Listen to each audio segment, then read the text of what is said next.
Welcome, Dennis, to your fantasy choose-your-own-adventure song. This means that you have to make decisions about where it goes. So we'll need you to listen carefully and choose one of the options whenever you're presented with a question. Okay, Dean. Your first choice. What class does your band of adventurers wish to play as? The mustachioed sword wizards are fencers who have attained a rank beyond mere master. They excel at finding the weak points of single opponents and avoiding their blows, and they all have fabulous mustaches. The monks of the Order of the Blazing Light are devoted to the light and are traveling to spread the word far and wide. They use the powers of the light as an edge in battle, distracting and temporarily blinding their foes, which gives them an edge against large numbers. The bards are a group of friends who started jamming at weekly swing dances and eventually decided to travel the world with their music. They do know how to defend themselves, but they can always choose to sing instead of any other option when presented with a choice in battle. So will you play as the sword wizards, the monks, or the bards? Oh man, those are some crazy cool mustaches. I want to be a sword wizard, yeah! Very well.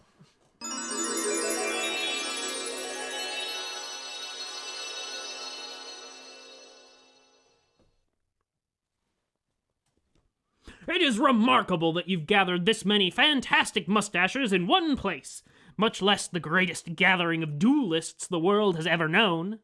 Your blades sharpened, the mustachioed sword wizards are ready for battle. You and your merry band of adventurers has traveled far and wide to seek fame and fortune, and happened upon Pulaskieville, Hampshire, in the wee hours of the morning. After a good night's rest, you decide to patronize the local tavern and collect some information. It's a slow time of day, so the barkeep is happy to have a large group of customers. You can try for fortune at the local casino, known far and wide for its great entertainment acts, or you can venture out along the forest path, traveling east out of town, where the danger matches the opportunity.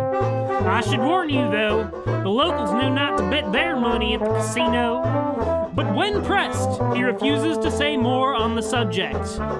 So, will you choose to go to the casino, or will you brave the forest? I want to brave the forest! Yeah, let's go to the forest, guys! Oh, yeah! So you travel quietly along the eastern road through the forest, the limbs encroaching as you go. A flutter of sound calls your attention to the dappled, leafy canopy above. An ray of light beams down on the dense foliage below. You soon come to a four-way signpost ahead of a stone bridge. To the north, upriver, is the old mill. To the south is a cave, and the word danger is carved crudely with a knife below. A banner with a primitive representation of a dragon is pinned with a broken arrow over the name of the town to the east. Will you go north, south, or east? I want to go north. Yeah, that sounds like fun. Very well. You continue to travel north, and you are filled with a deep sense of peace and even companionship with the murmuring water. Just as you spot the old mill in the distance, heavily armed bandits jump out from the woods. What will you do? Will you fight? Will you reason with the bandits? Or will you run?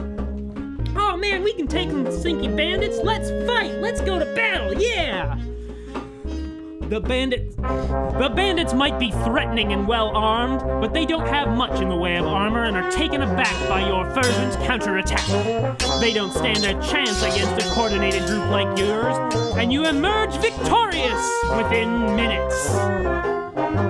You begin to collect any stolen valuables you have, as well as some finer weapons. You all feel slightly more experienced, and one of you remarks that he's on a whole new level now. But you know that's not really how it works. The recent tracks of a fleeing man are found on a dried-out riverbed traveling west, and you decide to follow them, bolstered by your recent victory.